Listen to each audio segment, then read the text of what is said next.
اللہ رب العزت نے اپنی مخلوق کو جس کے بارے میں جو خصوصاً انسان ہے اس کے بارے میں خود ارشاد فرمایا ہے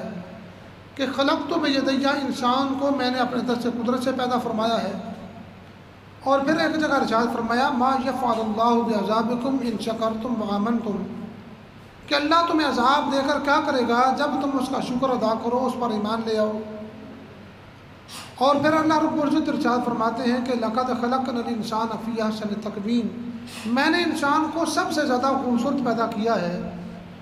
تو جب اللہ رب العزت نے انسان کو اتنی فضیلتیں، اتنی عظمتیں عطا فرمائی ہیں، تو پھر اس کو کس طرح تباہ و برباد کرے. لیکن یہ تباہی اور بربادی انسان کا مقدر تب بنتی ہے جب بندہ اللہ کی بات کو نہیں مانتا، اللہ کے رسولوں کی بات کو نہیں مانتا، اللہ کے احکامات کی پیروی نہیں کرتا. اللہ رب العزت پر ان پر عذاب نازل فرما دیتا ہے. بعض اوقات ہم سمجھ رہے ہوتے ہیں، بعض اوقات جب ماں باپ گھر میں بچے کو سمجھاتے ہیں کہ میرے بیٹے نماز پڑھ لیا کر، نیکی کا کام، تو بعض اوقات اولادیں بد مزاج بھی ہوتی ہیں، کہتے ہیں بھائی جی آپ نماز پڑھیں، میں نے اپنی قبر میں جانا ہے، آپ نے اپنی قبر میں جانا ہے. لیکن اگر ایک سادہ سا اگر مفہوم ہم سمجھیں، جس طرح اگر خاندان میں کوئی ایک فرد جو ہے وہ گناہ کرتا ہے، جرم کرتا ہے، تو سارے کا سارا خاندان اس کی وجہ سے متاثر ہوتا ہے، سارے خاندان والوں کو اس کی وجہ سے پریشانی ہوتی ہے. اگر کوئی بچہ برائی کرتا ہے خاندان میں، بچی اس طرح کا کام کرتی ہے، کوئی قتل وغیرہ کا کام ہوتا ہے یا ڈکیتی وغیرہ ہوتی ہے، کوئی بھی برا کام ہو جس کی وجہ سے وہ مجرم قرار دیا جائے، تو پورا خاندان اس کی وجہ سے متاثر ہوتا ہے. ایسے ہی جب انسان گناہ کرتا ہے تو اس کی وجہ سے خاندان کے لوگ بھی متاثر ہوتے ہیں، علاقے کے لوگ بھی متاثر ہوتے ہیں، اور مسلم معاشرہ بھی جب وہ پورا کے پورا سے متاثر ہوتا ہے.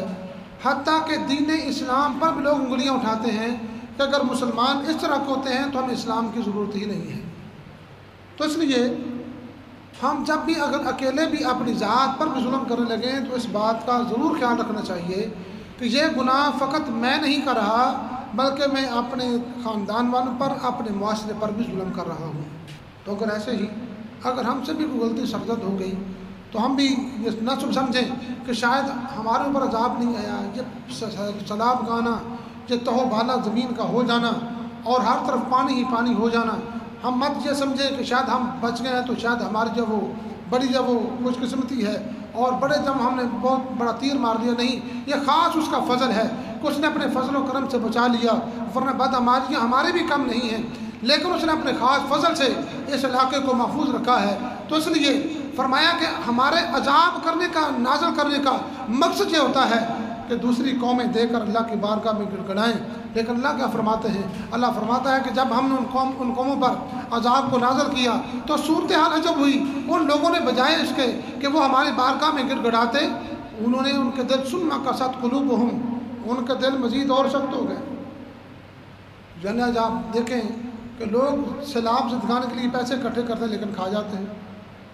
بجائے اس کے کہ ان جن غریبوں کے لیے پیسے اکٹھے کیے تھے ان کا حق ان کو پہنچایا جاتا. لوگ اپنی تجوریاں بھر رہے ہیں، اپنے خزانوں کو جب وہ بھر رہے ہیں. تو ثم قست قلوبہم، فرمایا کہ اس کے بعد تو تمہارے دل اور مزید سخت ہو گئے. اور فرمایا کہ یہ ایسے کیوں ہوا؟ فرمایا کہ شیطان نے ان کے اعمال کو خوبصورت کر کے دکھایا.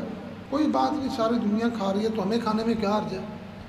ہم نے اگر تھوڑے سے کھا لیے تو کیا کون سی قیامت آ گئی ہے. تو فرمایا کہ شیطان نے ان کی بدعمالی کو ان کے لیے خوبصورت کر کے ان کے سامنے پیش کیا. اور فرمایا کہ فلما نسوا ما ذکروا بہ، جب وہ اس بات کو بھول گئے، ہم نے عذاب نازل کیا تھا کہ ہمیں یاد کریں، ہماری بارگاہ میں گڑگڑائیں. جب انہوں نے گڑگڑانا چھوڑ دیا ان کے دل سخت ہو گئے. تو اللہ فرماتے ہیں فتحنا علیہم ابواب کل شیء، ہم نے ان پر ہر چیز کے دروازے کھول دیے، آسانیاں پیدا کر دی. امدادیں آ گئی ہیں، باہر سے پیسے آ رہے ہیں، فنڈز آ رہے ہیں، لوگ پیسے اکٹھے کر کر کے دے رہے ہیں، لوگ ان کو کھانے پہنچا رہے ہیں، لوگ ان کو خیمے پہنچا رہے ہیں، ہر طرح کی سہولتیں دے رہے ہیں. تو فرمایا کہ جب ان پر ہر طرح کی ہم نے آسانیاں کر دی، آسانی کے دروازے کھول دیے، وہ سمجھے یہ عذاب تو عذاب نہیں، یہ تو بڑی نعمت بن کر آیا تھا، یہ تو بڑی نعمت بن کر آیا. حضرت موسیٰ علیہ السلام کی قوم پر بھی اللہ پاک نے پانی کا عذاب بھیجا. جب پانی کا عذاب آیا، بارشیں بہت زیادہ ہوئیں، ہر طرف چاری طرف پانی ہی پانی ہو گیا، ساری قوم ڈوب گئی، فصلیں ڈوب گئیں. اور جب پانی نیچے اترا اللہ پاک نے کی بارگاہ میں موسیٰ علیہ السلام نے دعا کی، اے میرے مالک معافی دے دے۔ موسیٰ علیہ السلام نے دعا کی، پانی جب نیچے اترا فصلیں زیادہ ہوئیں، زمین زرخیز ہو گئی، ریت اور جب وہ دیگر بال وغیرہ آئی تو اس کے ساتھ زمین زرخیز ہو گئی، جب فصلیں بوئیں تو فصلیں بہت زیادہ ہوئیں۔ کہنے لگے یہ تو عذاب تھا ہی نہیں، یہ تو بڑی نعمت تھی، یہ تو اللہ کی طرف سے انعام تھا، ہم تو سمجھتے تھے شاید بہت بڑا کچھ ہمارے اوپر عذاب آیا ہے،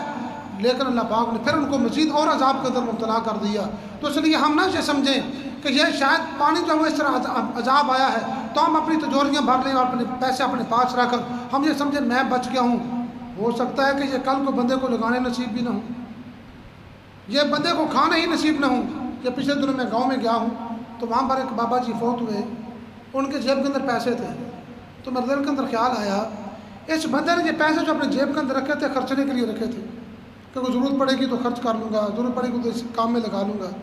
لیکن اس بندے کو یہ پیسے خرچ کرنے کا موقع ہی نصیب نہیں ہوا۔ تو اگر کوئی بندہ یہ سمجھے کہ میں اللہ کی پکڑ سے باہر ہوں، جو اس کی بھول ہے، اللہ پاک قرآن مجید میں ایک اور جگہ ارشاد فرماتے ہیں وَمَا نُرْسِلُ بِالْآيَاتِ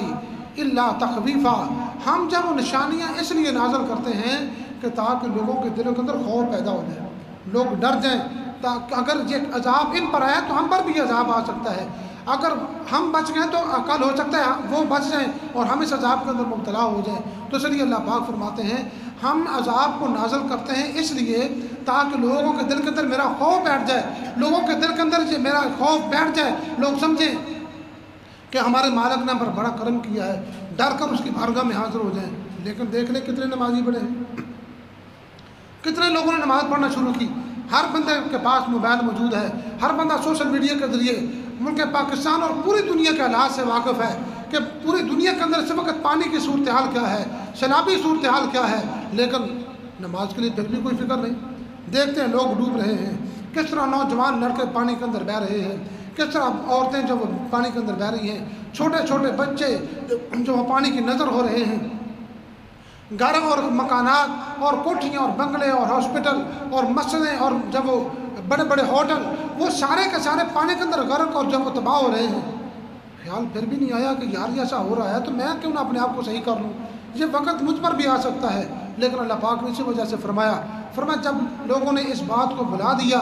کہ یہ بھی کوئی عذاب تھا، اللہ پاک فرماتے ہیں پھر ہم نے ان کے لیے آسانیاں پیدا کر دیں۔ ہم نے کہا چلو ٹھیک ہے تم نہیں ہمیں یاد کرتے تو نہ صحیح، لیکن فرمایا پھر ہم نے کیا کیا ثم اخذناهم بغتة وهم مبلسون، فرمایا کہ ہم نے ان کو پکڑ لیا، ہم نے ان کو ایسی سخت ترین پکڑ میں لیا کہ اچانک ان پر عذاب آیا اور پھر ان کو سنبھلنے کا موقع بھی نہ ملا۔ فرمایا کہ اخذناهم بغتة فإذا هم مبلسون، فرمایا کہ ان کو پھر سنبھلنے کا موقع بھی نہیں ملا۔